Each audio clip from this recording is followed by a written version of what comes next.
Magandang araw sa inyong lahat mga kagulay. Ngayong araw po ay pakikita ko sa inyo kung paano mag-pruning dito sa namumungang sitaw para hindi po sila dapuan ng maraming insekto. Tara.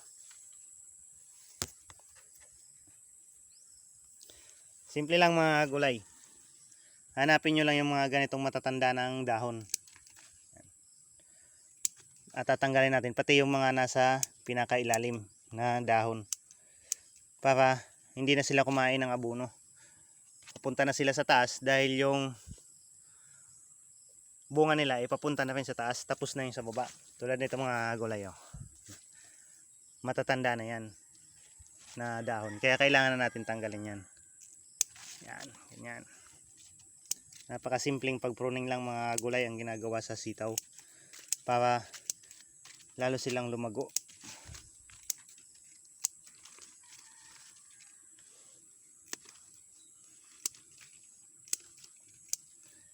Para maging malinis na yung ilalim nila at yung insekto hindi sila dadapo ng husto.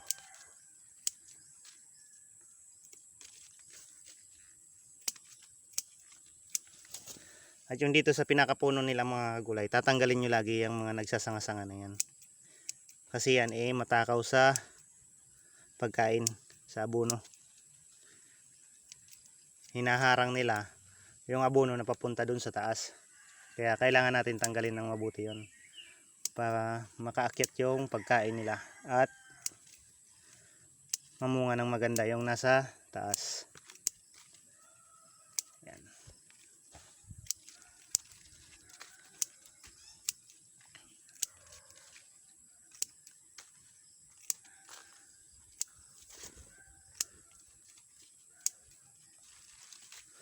Ayan mga gulay. Makikita nyo malinis na.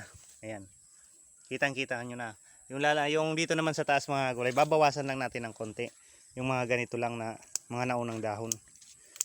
Ayan. Para hindi sila magsiksikan dyan.